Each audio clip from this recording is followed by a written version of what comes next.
Picture this. You're settling in for another intense episode of The Walking Dead, popcorn in hand, ready for the usual zombie gore fest, but nothing could prepare you for what was about to unfold. Carl Grimes, the kid who grew up before our eyes in this post-apocalyptic nightmare, was about to take his final bow, and boy did it leave a mark, not just on the show, but on an entire franchise. Now, you might be thinking, people die all the time in The Walking Dead. What's the big deal? Well, buckle up, survivors, because Carl's death wasn't just another day at the apocalyptic office.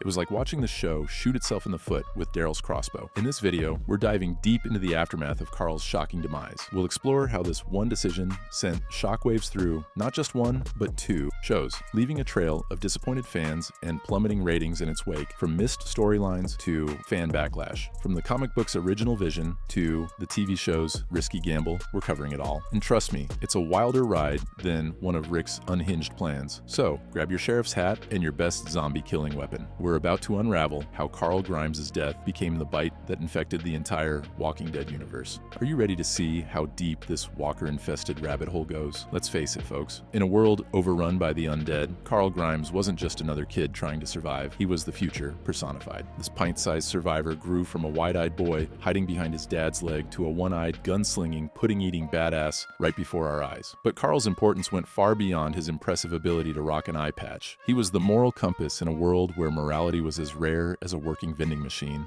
Remember when he showed mercy to Sadiq, leading to his own demise? That wasn't just a plot point. It was a statement about holding on to humanity in a world gone mad. Carl was also the living, breathing reason for Rick to keep pushing forward. He wasn't just fighting for survival, he was fighting for a future, Carl's future. Without Carl, what was the point of Rick's struggle? It's like trying to guard an empty prison. Pointless and a bit sad. Moreover, Carl represented hope for a new world. He was part of the generation that would inherit this walker-infested planet. His growth from a liability to an asset was a crucial arc that kept viewers invested. We wanted to see Carl become the leader we knew he could be, to see him surpass even his dad in badassery, if that was even possible. By killing off Carl, the show didn't just lose a character, it lost a symbol. It lost the embodiment of hope, growth, and the future. It's like if Star Wars decided to off Luke Skywalker halfway through his training. Sure, the story could go on, but would anyone really care about restoring balance to the Force anymore? Picture this: The Walking Dead, once the unstoppable juggernaut of cable TV, suddenly found itself shambling along like a walker with its legs cut off. Why? Because killing Carl Grimes was about as popular as Negan at a Lucille victim support group. The fan backlash hit harder than Daryl's crossbow bolt. Social media exploded faster than you can say Coral in Rick's accent. Fans weren't just upset, they were full-on apocalyptic. It was like the show had broken an unspoken covenant with its audience. Kill anyone you want, the fans seemed to say, but not the kid we've watched grow up. But it wasn't just angry tweets and Reddit threads. Oh no, the fans spoke with their remotes. The ratings took a nosedive steeper than the quality of life after a zombie apocalypse.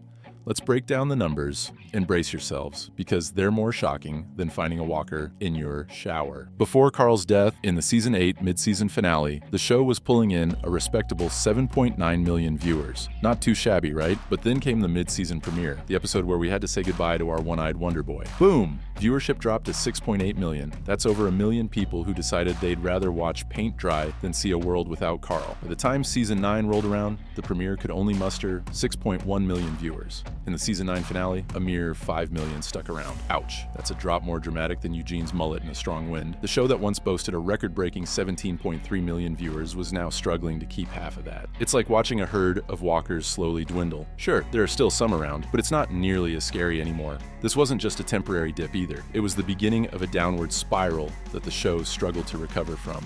Fans who had stuck with the show through thick and thin, through the governor's eye patch and that weird CGI deer, finally found their breaking point. Picture Rick Grimes, our post-apocalyptic cowboy, standing tall amidst a sea of walkers. Now, take away his six-shooter, his moral compass, his son.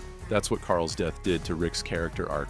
And boy, was it a sight more devastating than Negan's beloved Lucille coming down on Glenn's head. Carl wasn't just Rick's son, he was his reason for pushing forward, his vision of a future worth fighting for. Without Carl, Rick was like a compass without true north, spinning wildly, unsure of which direction to take. Remember Rick's famous line, "This isn't about us anymore. It's about a future." Well, that future just got a whole lot blurrier. without Carl in it. Rick's entire motivation for building a better world suddenly lost its foundation. It's like he was constructing a house, and someone just pulled out the ground floor. The writers tried to patch this gaping hole in Rick's arc by having him read Carl's letters, an attempt to honor his son's last wishes. But let's be honest, it felt about as convincing as Shane's Otis sacrificed himself story. Rick's subsequent actions, flip-flopping between mercy and ruthlessness, felt less like character development and more like a man lost in the woods without a map. This derailment of Rick's character arc had far-reaching consequences. The show, which had always been anchored by Rick's journey, suddenly found itself adrift. It's like The Walking Dead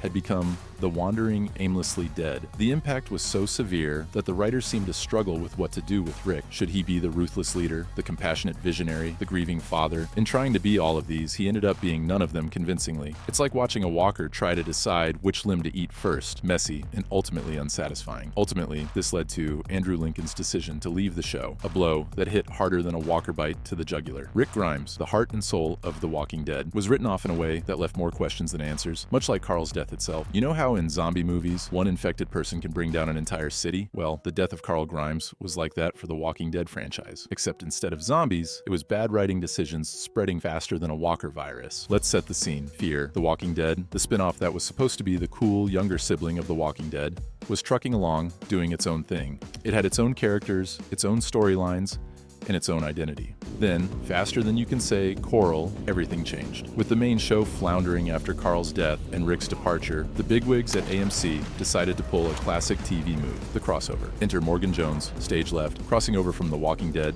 to Fear the Walking Dead. Now, don't get me wrong, Lenny James is a fantastic actor, but this move was about as smooth as a walker trying to do the Macarena. The introduction of Morgan to Fear TWD wasn't just a guest appearance, it was a full-on invasion. Suddenly, the show that had been building its own unique apocalyptic world became The Morgan Show, featuring some other people you maybe remember from earlier seasons. This shakeup led to a dramatic shift in tone and focus for Fear TWD. Characters we'd grown to love over 3 seasons were either killed off or pushed to the background faster than you can say Alicia Clark deserved better. The show's original premise, exploring the early days of the zombie apocalypse, was tossed aside like a walker's rotting limb. But wait, there's more. As if one crossover wasn't enough, they decided to throw Dwight into the mix too, because nothing says we're out of ideas. Quite like transplanting characters from one dying show to another. The result? Fear. The Walking Dead lost its own identity. It became a repository for characters and plotlines that the main show didn't know what to do with. It's like they turned Fear TWD into the island of misfit toys, but for the Walking Dead characters. Ratings for Fear TWD, which had been steady, began to decline. Fans who had invested in the original characters and storylines felt betrayed. It was like ordering a pizza and getting a zombie hand. Instead, not what you wanted, and leaves a bad taste in your mouth. Imagine growing up on a TV set, surrounded by fake zombies and prop guns, only to be suddenly told, "Thanks for your childhood, kid. Now hit the road." That's essentially what happened to Chandler Riggs, the young actor who brought Carl Grimes to life for 8 seasons. Chandler was just 11 years old when he first donned Carl's iconic sheriff's hat. By the time he was unceremoniously written off the show, he'd spent nearly half his life fighting the undead. Talk about a unique coming-of-age story. When news broke that Carl was being killed off, fans weren't the only ones shocked. Chandler himself was blindsided by the decision. He'd recently bought a house near the set and was planning to attend college while continuing to work on the show. Oops, looks like someone forgot to read the fine print on their zombie apocalypse contract. In interviews following his exit, Chandler was remarkably gracious, but you could sense the disappointment. He described the experience as devastating and admitted it took him a while to come to terms with the decision. It's like he went through the 5 stages of grief, but with more zombies. What makes this even more poignant is that Chandler had just turned 18 when he was let go. In the acting world, that's a crucial age. The transition from child actor to adult roles. It's like The Walking Dead gave him a "congratulations on becoming an adult" card, and then immediately followed it up with a "sorry, you're fired" note. The decision to kill off Carl also meant that Chandler missed out on some of the most pivotal storylines from the comics. Carl's journey in the source material is epic, full of character development and key plot points. Instead, TV Carl got, well, a bite and a heartfelt goodbye. It's like being promised a 5-course meal and getting a single chicken nugget instead. Imagine you're Robert Kirkman. You've created this epic zombie saga in comic form, carefully crafting each character's arc over years. Then you watch as the TV adaptation of your work decides to... That's pretty much what happened when The Walking Dead TV show decided to kill off Carl Grimes. In Kirkman's comic universe, Carl isn't just a character. He's the future of the entire Walking Dead world. He's the kid who grows up knowing nothing but the apocalypse, shaping him into a leader for this new world. But the TV show? They looked at this crucial character and said, nah, let's make him Walker Chow. It's like adapting reading Harry Potter and deciding that Harry should die in book 4 because, hey, why not spice things up? The divergence between comic and TV show Carl is stark. In the comics, Carl becomes a hardened survivor, even outdoing his dad in the badassery department. He takes on leadership roles, forms complex relationships, and becomes the bridge between the old world and the new. TV Carl? Well, he got to eat some pudding and then bid a tearful goodbye. Kirkman, to his credit, has been diplomatic about the change, but you can almost hear the facepalm in his interviews. He's described the decision as a bold move and exciting for the show. That's creator speak for, what in the name of Lucille's barbed wire were they thinking? This deviation didn't just change Carl's story, it set off a domino effect that altered the entire trajectory of the show. Storylines from the comics had to be reassigned or completely rewritten. It's like the butterfly effect, but instead of a butterfly flapping its wings, it's a teenager getting bitten by a walker. The decision to kill Carl also meant that the show lost its potential endgame. In the comics, it's Carl who ultimately carries the torch of civilization forward. Without him, the show's future became as uncertain as a supply run in walker-infested territory. But here's the kicker. Despite this massive deviation, Kirkman continued to support the show. It's like watching your kid make a huge mistake, but still cheering them on from the sidelines. That's some zombie-level dedication right there. Well, folks, we've trudged through this walker-infested journey, examining how Carl Grimes' death became the bite that just wouldn't stop spreading. It's like the writers accidentally unleashed a super virus that infected not just one show, but an entire franchise. We saw how Carl's shocking death sent fans into a frenzy rivaling a herd of hungry walkers. The ratings took a nosedive steeper than a cliff at the quarry. Rick Grimes, our fearless leader, found himself wandering aimlessly without his one-eyed moral compass. Meanwhile, Fear the Walking Dead became the adopted home for displaced characters, turning into the Island of Misfit Toys Zombie Edition. Poor Chandler Riggs went from battling the undead to battling unemployment, all while Robert Kirkman watched his carefully crafted comic book vision turn into a game of apocalypse improv. But here's the real kicker. Carl's death didn't just change the story, it fundamentally altered the heart of The Walking Dead. The show went from being about building a future in a world gone mad to, well, just surviving another day. It's like they forgot the Grimes family motto, we're the ones who live. In the end, killing Carl Grimes didn't just cost the show a character, it cost The Walking Dead its soul. It's a stark reminder that in storytelling, as in a zombie apocalypse, every decision has consequences. And sometimes those consequences bite harder than a walker with a dental plan. So the next time you're watching The Walking Dead and wondering, where did it all go wrong? Just remember, it all started with a